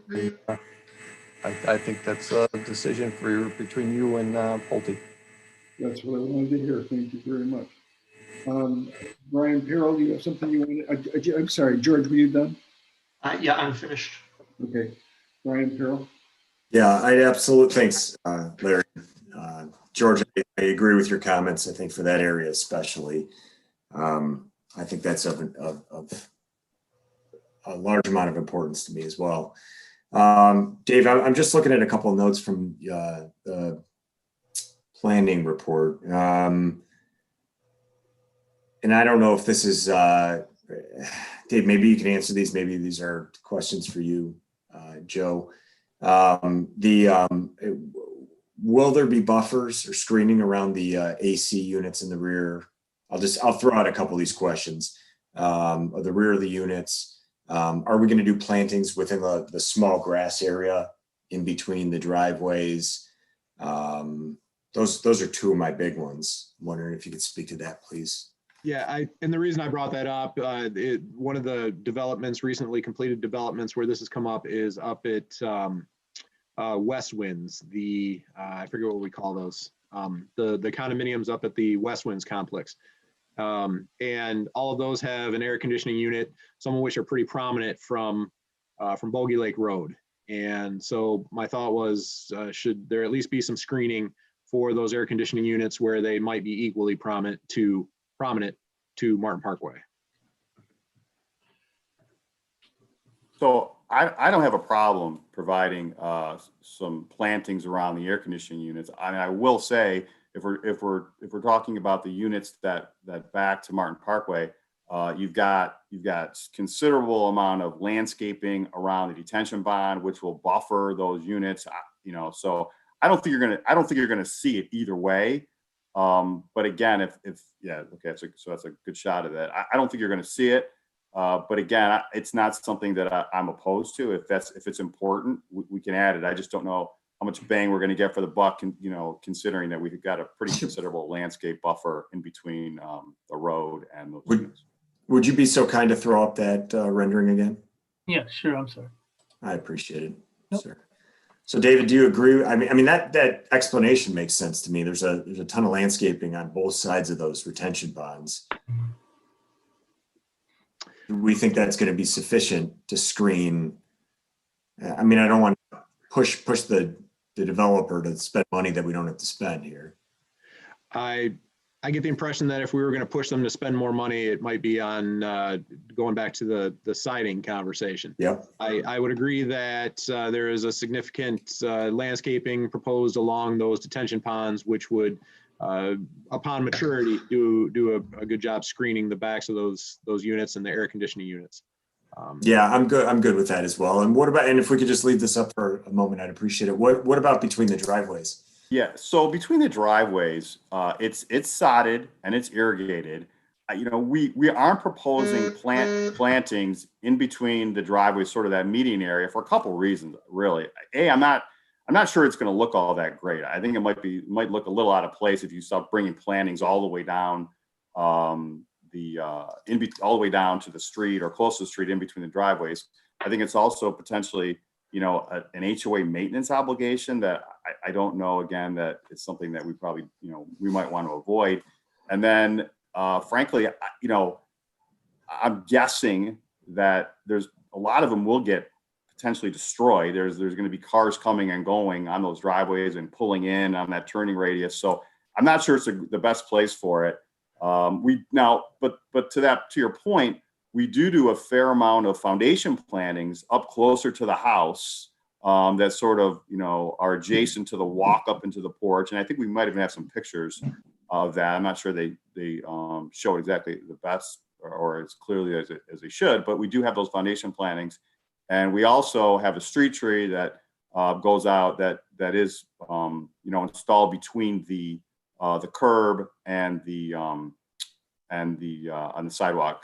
So in this particular situation, you can see the sodded irrigated area, the foundation plantings, in front of the house. I will say that this is our development at Emerson Park in the city of Novi. That street tree would normally be on the strip of grass closer to the sidewalk and the street. In Novi, we couldn't do it. We had some conflicts with utilities, but I think it works here, in between the curb and the sidewalk. Yeah, and I appreciate you talking me through it. We're proposing. All right, and there are some of these lawn areas Dave mentions that are larger on the 8-foot wide range. Are those? Can you show me those? Are there a lot of those, or so? All of them? I think the majority of them, and again, it's consistent with the development in Novi, the majority of them are approximately 8 feet. Now, some of the end units, depending on the garage handing, it's really compressed and constrained, and you really can't do anything with them within that area. And in fact, on those particular units, the street tree has to come out of that area and has to go closer to the home. But the fact of the matter is, I think it's 8 feet throughout most of the development, not unlike the development the picture that you just saw, and we're proposing again the same type of landscaping and sod with irrigation. Ask Mr. Anderson a question. Do you have access to the landscape plan, Bill? I can't get on my server right now. My IT guy is messing around with our server, so I'm going to blame him.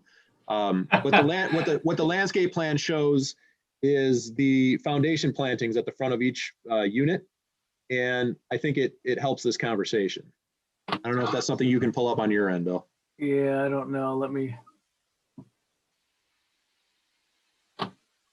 What's relevant to the conversation is there is landscape plantings that occupy at least some of that grassy area between the driveways.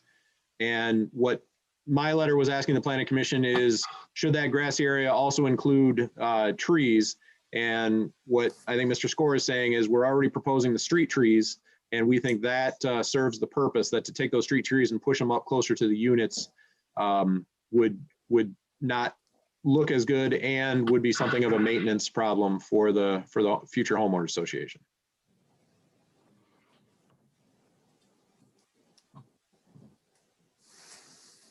All right, See that, David? Yeah, can you go to sheet L2? I can try. Okay, so up in the upper left-hand corner.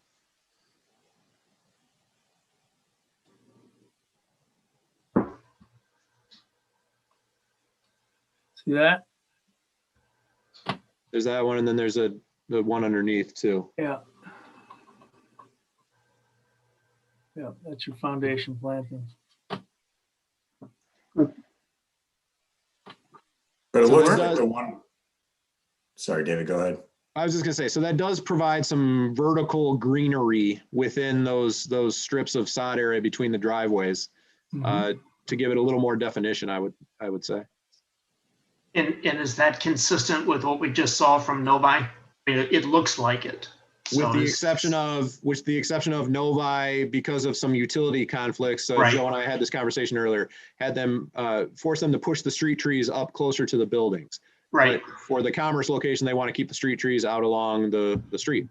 Yep, no, I get that. I'm just looking at what's on the screen in front of me. In addition to that, it looks like along the walkways that there is shrubbery in the green area. That's right. Yeah, right there. Right. And then what's the one to the far left? David? Yeah, I just noticed the same thing, and that's ironically that is the narrowest strip of, for this building, and for some reason we have plantings in that strip, and I'm not quite sure why, because I'm not sure that they're going to make it given the. And I don't know what plant that is though, Joe, either. Yeah, so. that's true. I maybe it could be something. It might just be some sort of very. Yeah, it might be a grass or something. Yeah, that's true. Yeah.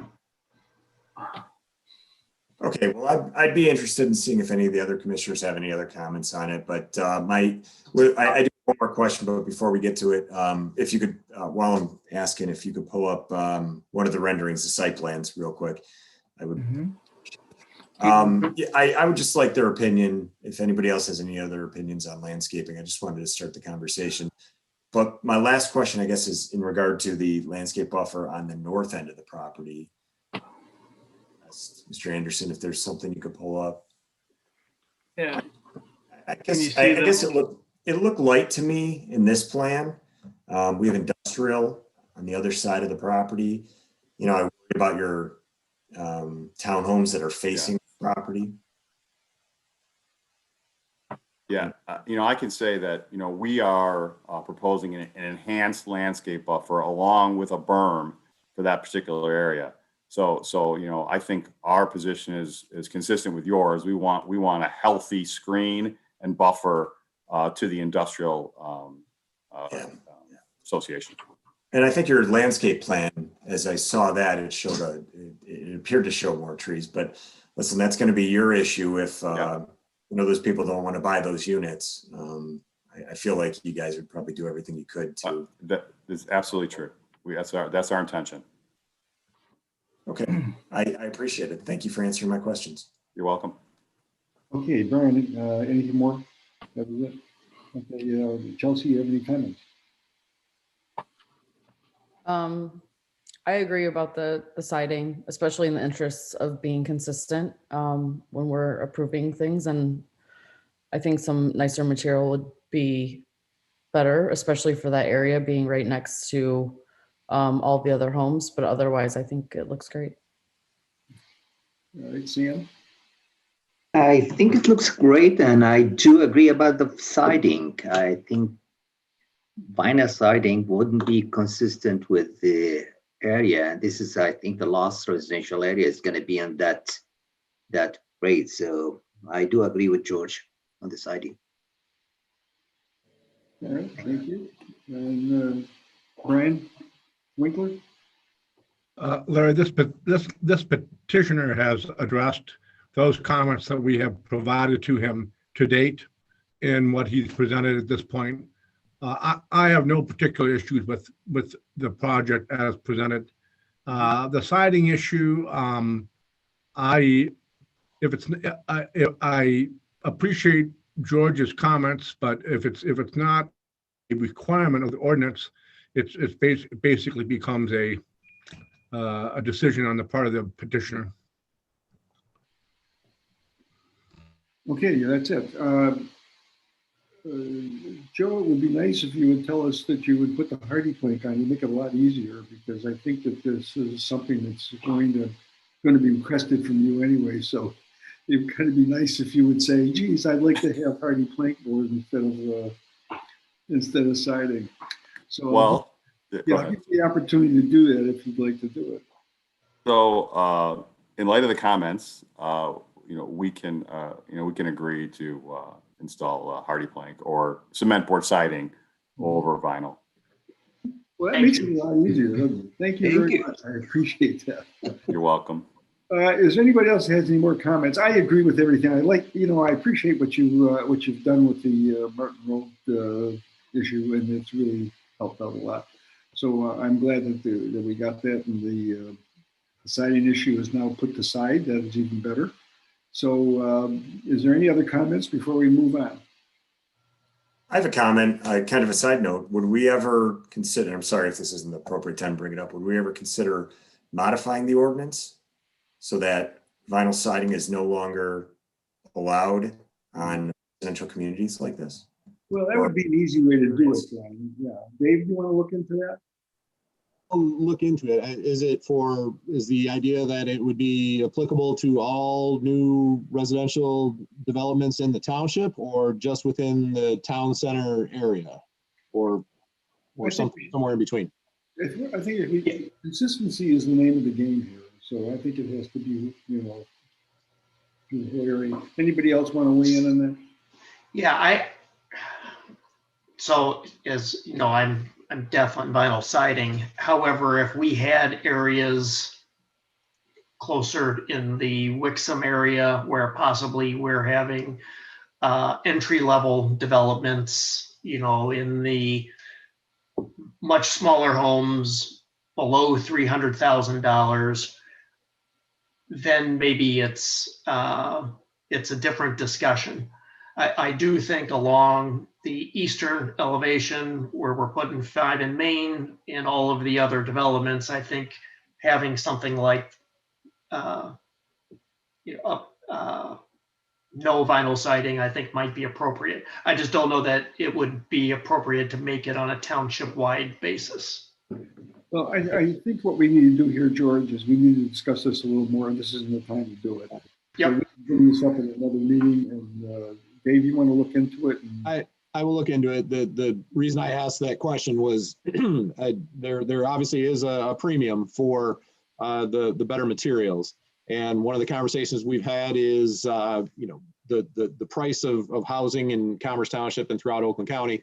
And so we want to be sensitive to, not pricing folks out of the market by demanding, homes that are built to a certain specification that makes them not affordable to a large swath of the population. Okay, well, we've got this solved for this particular issue. We can go on to that later on at some other time. Sure. Is there anything more, David? You done? I was going to ask about a sidewalk, but given the siding thing, I say we take that and go. I agree. Thank you, David. Okay, so we need a motion. Anybody? George, you want to do it? Thank you for I'll be your Stuckey this time, Larry. I'll move to recommend the Commerce Township Board of Trustees approve PSP 21-01 condominium site plan by Pulte Homes of Michigan for Towns at Merrill Park, 103-unit attached residential townhome condominium to be developed on approximately 16 acres on the east side of Martin Road between Township Drive and Oakley Park Road. The Planning Commission's recommendation of approval was based upon a finding that the proposed site condominium complies with applicable standards of Article 19, 35, and 37 of the Commerce Township zoning ordinance. Planning Commission's recommendation of approval is subject to the following conditions. Final approval of the condominium site plan and master deed and its exhibits by the Commerce Township Board of Trustees, subsequent to vetting by the township attorney. Review and approval of the master deeds, Exhibit B, documents by both the township attorney and the township engineer. Review and approval of engineered construction plans by the township engineer, fire marshal, building department, and the applicable departments of Oakland County and the state of Michigan. 4, administrative review and approval by the planning department of revised plans that address any items noted in the planning department's review letter and any revisions required by the planning commission, including a revised landscape plan that includes plantings between unit driveways as discussed, around AC units, at the backs of units visible to Martin Road, and or at the rear of individual units as directed by the planning commission, and to address review of comments from the landscape architect. 4B, a continuous sidewalk along the outer did we eliminate the sidewalk around the outer perimeter? I was waiting for a good time to jump in. My thought would be with number 4 to replace both A and B. I think we've addressed the landscape comments and we're going to waive the sidewalk comment and just include letter A hardy plank siding in lieu of vinyl siding. Hey, Dave, just to interrupt, I would prefer the term cement board. Cement over hardy. board. Yeah. Yes. Agreed. So do you have that, Deb? Yes, I do. Thank you, George. Condition 5, Boulevard approach to Martin Road to be reviewed and approved by the Road Commission of Oakland County. 6, and finally, entrance sign and or features to be reviewed and approved under a separate sign permit by the building department, subject to the requirements of Article 30 of the zoning ordinance. Thank you. Good job, George. I'd be happy to second that, Mr. Haber. Brian Peril seconds it. Debbie? It's for you. Weber, Aye. Carol, You're muted, Peril. Carol, you're muted. Oh, I tried to say aye. Aye. Thank you. Winkler, Thank you. Brian Winkler. Aye. McKeever. Aye. Reback, Aye. Kareem, Aye. Haber. Aye. Well, thank you very much, Joe. I appreciate all your help, and you've done a wonderful job. It's nice to work with Pulte, and we look forward to seeing you again in the future. Thank you very much. I appreciate it. When are you going to start this? As soon as possible. We're expecting to put a shovel in the dirt sometime this summer. Look forward to seeing it. Thank you very much. Thank you. But keep in mind, put February 9th on your calendar. I Yeah. assume that's what you want, right, Joe? That's correct. Okay. Joe, one question we didn't ask, where is the construction traffic going to come in and out? So it's coming in our main entrance. It is not coming through Ridgeway Court. Good. Do you want to ask them if you can come in from Ridgeway Court and just see what they say? I can tell you what they'll say. You're funny, dude. If you had a problem with the siding, no, you're going to have more problem with that. Right. All right. Well, Okay. good luck with you guys. Let us know how it's going. Thank you. Bill, do you have a question? No, thank you, everybody. Appreciate your Thank you time. much. Okay, take Yes. care. Good Bye. evening. We appreciate you, gentlemen. Okay. So we're going to move right along to the other matters that come before the Planning Commission. Is there anything else, Dave, that you want to bring up? Jay, anybody in the Planning Commission? I'll mention what we expect to see at the Planning Commission's meeting on March 1st, which is the self-storage facility at the southeast corner of Martin Parkway, M5 and Pontiac Trail, as I mentioned earlier. And the project on what we call the Fetter property, which is the vacant property that you've seen Steve and Spencer Schaefer present to you a couple times, west side of Haggerty Road, north 14 Mile. That is a PUD they want to get in front of you for the public hearing for that PUD. They're holding out hope for the March 1st meeting, but the more I talk to them, the more I think it's going to be the April 1st meeting. Good. Well, that's a good segue into the planning director's report.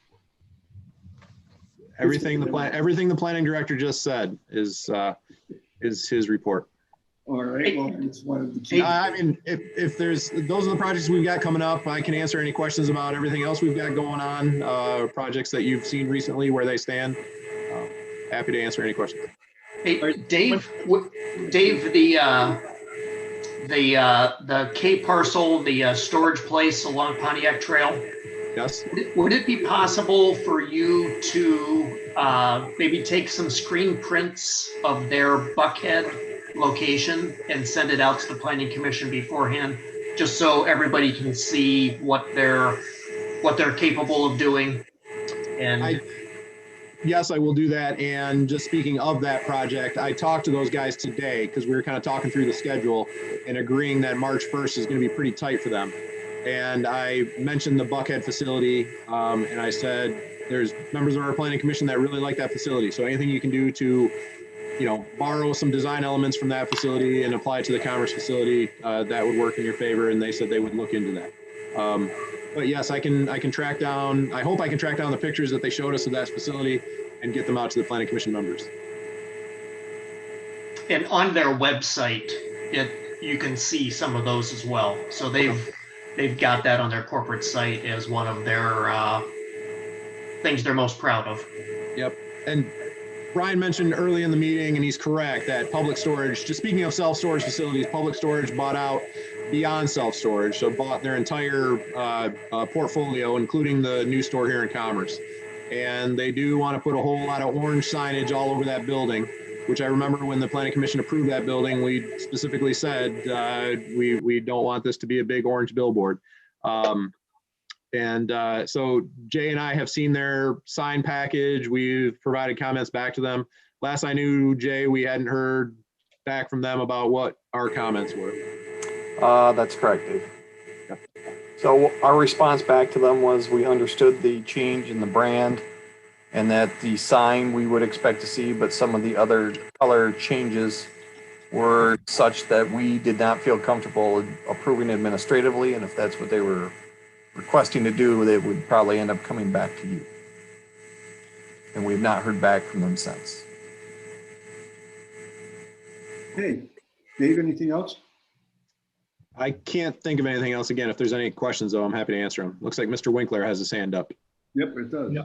I did want to mention to the Planning Commission that the presentation regarding carbon neutral buildings that we talked about at the end of our last Planning Commission meeting, Jan is prepared to do about a 20-minute presentation at our March meeting, if it's okay with the group. Dave, any corrections or?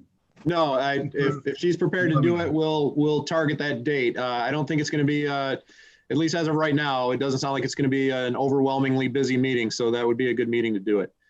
And while I meant to ask this at the beginning, so the Zoning Board of Appeals is still in need of an alternate member. And as Mr. McKeever can affirm, at our ZBA meeting on Thursday, we had an absence. So we had a ZBA of 4 members, and we kept having motions go down because they were a 2-2 tie. So it would have been a great time for us to have that alternate member. So if any of you know of anyone who would be a quality candidate for our Zoning Board of Appeals, please let me know who that would be, because we want to get that position filled. Ideally, we'd love to have it filled before the ZBA's March meeting. Can we give Deb a third job? You guys keep trying to pull Deb away from her most important job, which is transcribing these meetings. I want everyone to appreciate the job that Deb does with these She's meetings. so good at it. We can't entice her to do something else. All right. Okay, I have one question, George, and this is coming to you. In the past, we have had other people on our planning commission that were not residents. Now we're going to change that. Is that what you're asking to do? I think that's the way the board is leaning. And I know Dave investigated some language from the state statute that would potentially allow one person who was not a resident on the planning commission. But I think the board's view is that if important decisions are being made that affect the township, then it should be residents of the township making those decisions. Okay, I'm going to clarify that, because in the past we've had more than one person on here and there. So, and also we had a board person that was not in the township. It was in no, you could not have a board person that was either any elected official would have to be. It's a requirement that they're a resident. Mm-hmm. Well, I agree with it one way or the other. That's good. So let's move forward. Debbie, and most recently, Mr. Shinzing, in the last few months of his tenure, he sold his home in Commerce and he moved to a home in Lyon Township. But we kept him on the planning commission, one, because we liked having him on the planning commission. He did a good job. 2, he owned a business in Commerce Township. And so since the state statute allowed us to have one non-resident sitting on our planning commission, we thought it made sense to keep Mr. Shinzing on, just because he obviously had a vested interest in what was best for the township since his business was here. But that was the most recent example that I'm aware of. But I can certainly appreciate the township board's motivation to have everyone who serves on our boards and commissions be a resident of the township. I think it makes a lot of sense. I really do. Okay. Debbie, congratulations on your new position. Thank you, Larry. Are we going to miss you here and recording secretary? Or are you going to continue on with that? that. We're in an interim process right now, so we'll talk about that again soon. It's Dave ongoing. says, Okay. Anyway, congratulations on your. If it's up to me, the answer is no. The answer is no. Okay. Well, our next meeting is March 1st. Is that what you said, Dave? March 1st, yes. March 1st. And I wish you all well. I'll take a motion to adjourn. Motion to adjourn. I knew there was somebody who would come up real quick with that. Second. There's moved in a second. Debbie, you want to call a roll? yes, Peril, Aye. Winkler, Aye. McKeever, Aye. Kareem, Aye. Weber, Aye. Reback, Aye. Haver. Aye. Good evening to you all. It's good to see you even from afar. And have a good evening. We'll see you in a month. Yep. Be safe, Take care, everyone. everybody. Thank you, everyone. Thank you. Thanks, Bert.